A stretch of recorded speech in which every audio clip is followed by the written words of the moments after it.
at Mumpreneurs Networking Club, because I'm, I suppose, 10 years behind them. But what I'm going to do today is tell you a bit about what I do, and then share, as Meg said, share some of the challenges I've faced, and then also I've accumulated some of the lessons I've learnt during the year and a half that I've been running. And that's really relevant for any of you who are working on your own or running a small business. So hopefully there's some lessons that you can all take away, whether you're building a community or not. So as Meg said, my name's Clare Griffiths. I'm the founder and chief enabler of the Thrive Effect. And basically we're a purpose-led membership organisation in Sussex for female founders and women in business. As Meg said, my background's in entrepreneurship education. I've been working in the higher education sector and before that the charity sector, supporting men and women to set up their own businesses and all ages as well. So they could be a business or it could be a social enterprise. So I've always tried to take that knowledge and put that into what I'm doing now. So really I'm on a mission to give female founders and women in business the inspiration, knowledge and connections that they need to build a business that lasts. And how we're doing this at the moment, we first of all, we're a magazine, we're a print magazine, so our mission didn't change from what it is now, and then over time we've transformed from being a free quarterly print magazine to a membership organisation which has a digital platform, and that we launched in May this year. And as well as the digital platform, we also have a quarterly brunch that we host at Barclays Eagle Lab in Brighton, and also monthly meetups. And in terms of the platform, I'm always, as an educator, I always want people to learn things. So on there we've actually transformed a lot of the interviews, the articles, the learning resources that I was printing in the magazine, and we've created that onto PDFs that people can read and download. So they can access that from the learning platform, as well as a business directory to discover other female founders and women in business in the area. And we've also got a skills audit tool there. So if anyone's wanting to really kind of identify what the strengths are or how to build on those strengths, they can access that information as well. Talking about online communities, we also have a LinkedIn group as well. In terms of our events though, we have these on a monthly basis. So we have the online experience, we also have the offline experience. So in terms of the offline experience, we have monthly meetups. As I said, these are hosted at Barclays Eagle Lab. And we also have these quarterly brunches we host there as well, which is an opportunity to listen to more experienced female founders. So the meetups are very much around facilitating like a peer learning support session. So people will come together, they'll share a problem that they're facing, and then other people in the group will then identify solutions to those problems. So it's very much based around and designed around offering practical support. In the next couple of weeks we'll be launching a new type of workshop which is going to be called a Business Clarity Clinic, and that's going to be helping you find clarity in your business through something that we've designed ourselves. So really our purpose is to boost the number of female-led businesses in the UK. I don't know if you're familiar, but only 20% of small businesses are led by women. And so what we're wanting to do, our social purpose, is to really boost that number so it's at least equal to male-led businesses. So it's not that I've got something against men, it's very much just I'm working towards a social purpose of trying to improve the gender balance, particularly in the startup world. And our vision is to have supported over 10,000 women by 2025, either through our events, through our workshops and through our digital learning platform. In terms of our values, as I say, I really like to pull in the business support experience that I have gained from my professional background. So we really pride ourselves on being and following the no bullshit approach to business support. So we deliver practical business support which is inspiring, such as like in the brunches, informative, like through the meetups and the talks we host, and also accessible. We do that to a diverse range of female founders. So we're working with people of different ages, of different backgrounds, and of different industries. And I'd like to consider that we're really proactive and accessible as well. So in terms of our achievements to date, we have 150 members on our platform, and we have 700 members that have signed up to our meetup group. That's really, I suppose, a vanity stat, but in terms of those that are coming to the meetup groups, we get over 35 to 40 people that attend each month, and in terms of our brunches, we're attracting about 50 people every time. We've also really developed a very fruitful partnership with Barclays Eagle Lab. So they're our strategic partner who've really kind of embraced what we're doing right from the start. So I feel very fortunate for that, because Brighton's a very competitive business community, so to be able to get them as a strategic partner has been a real achievement of ours.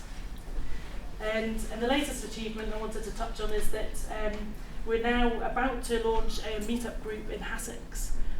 So that's for people who can't come to the Brighton-based meetup group, but who would like to go and access this like facilitated support that we're offering. In terms of our challenges so far, the main one has been trying to find a sustainable business model. So, as I said, originally we were a print magazine, so we had this mission that we wanted to inspire and inform female founders and women in business, but it wasn't at all commercially viable. Okay, so I was fortunate enough to win a grant when I first started. I won £5,000 to get the magazine up and running, but we haven't been able to make that sustainable. So then we had to go back to the drawing board and really think, okay, what can we do to generate some kind of income which is going to sustain our venture. The other challenge, I suppose, is raising our profile in Sussex. So it's been great to hear some ideas from about the photos and tagging, because the challenge has been trying to get out into the region.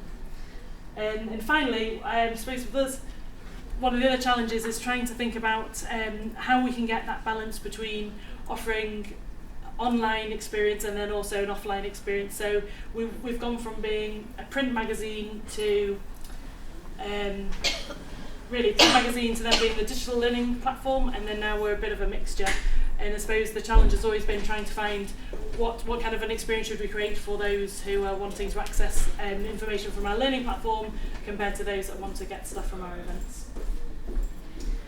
So I said there was a couple of lessons I wanted to touch on which could benefit you as a startup or as a small business owner, and hopefully you might find some resonance in some of this, or you might take away some learnings. So the first one is I've always had a very kind of clear, detailed vision of where I want to be, and so I'd always recommend that if you can, try and have some kind of a really clear vision on what you're wanting to achieve, and share that goal, or share those goals with other people in your network. So for me, the first one was the Huawei grant that I won, so the mobile phone company.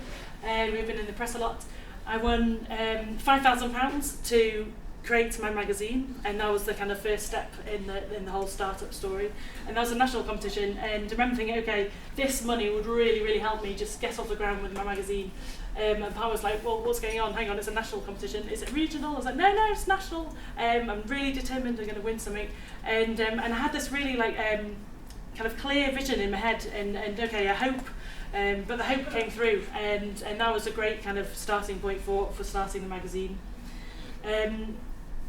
My other kind of vision which I've had is around wanting to create other meetups in the area. So I've shared that kind of desire with people I've been meeting, and it has meant that I've been able to soon start one in Hassocks as well. So I've built a successful one in Brighton, and been wanting to replicate that model in other areas in Sussex.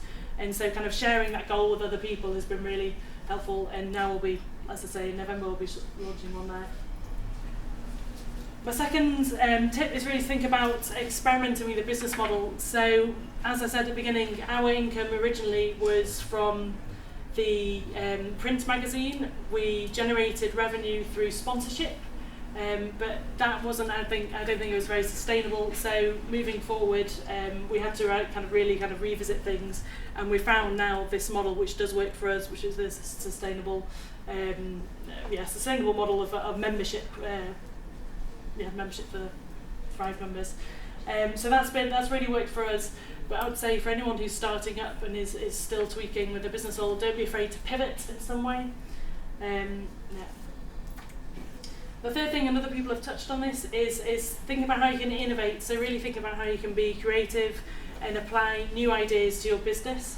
And this could be through talking to your users, really kind of finding out what their needs are.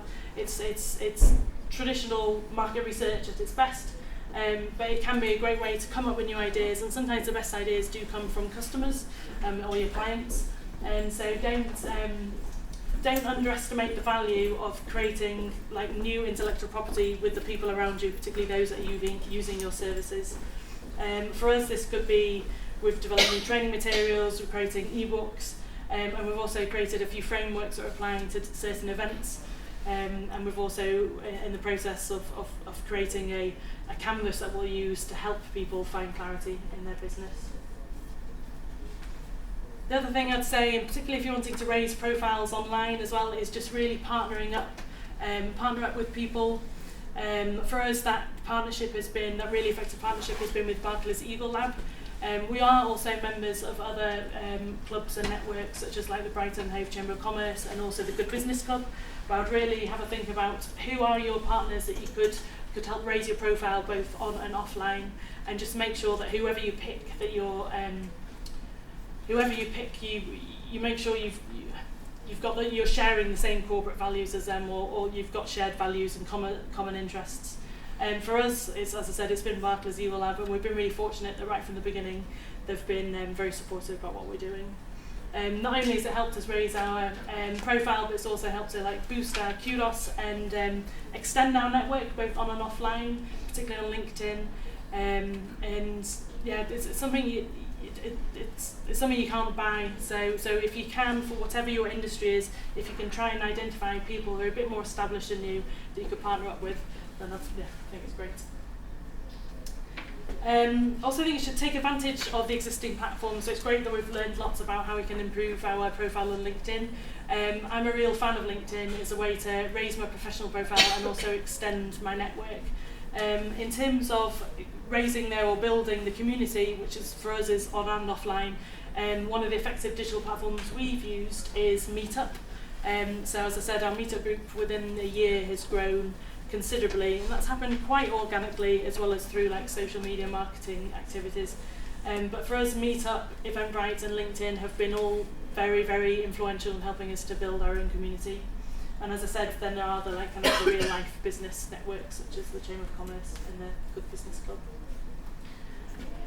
Another thing I'd say is really kind of step out of your comfort zone.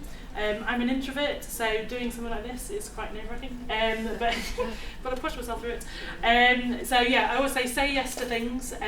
Relatively recently, I was invited on BBC Radio Sussex and Surrey, so I accepted that thinking that's going to be absolutely awful.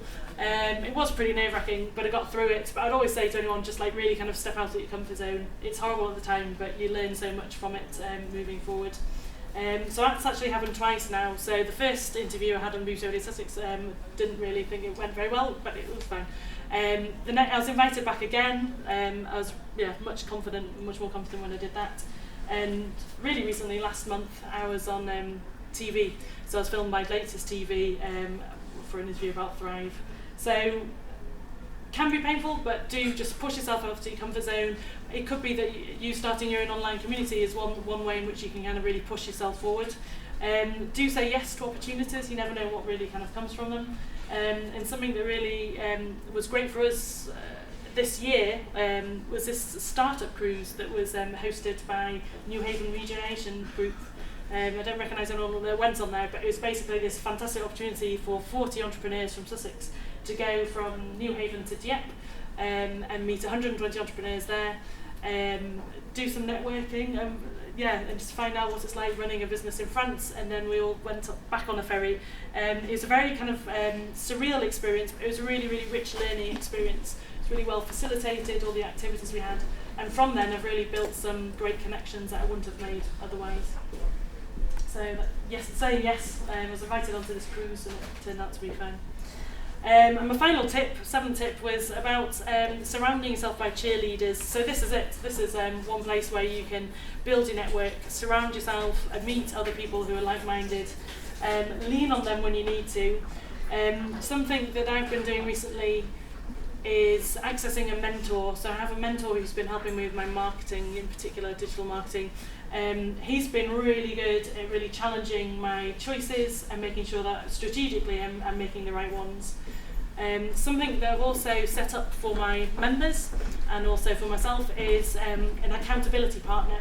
So I don't know if anyone has used one in the past, but it's a great way to, if you've got some, maybe if you've got a business partner, they are your accountability partner. But if you're working on your own, I really recommend that you get someone who can just challenge you, agree with you whatever your goals are, you agree them, and then just keeps you accountable. Just make sure that you're moving forwards in the right direction and taking those steps forward. So yeah, getting an accountability partner is a great way to have another cheerleader, and obviously joining a network. So you're already in this Worthing digital network, and hopefully you'll be creating your own online and offline networks too.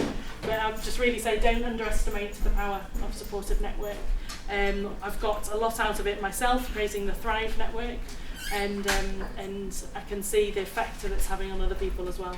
So surround yourself by cheerleaders, and yeah, they'll be there for you to lean on when you need to. So that's it from me. If you've got any questions, just shout out.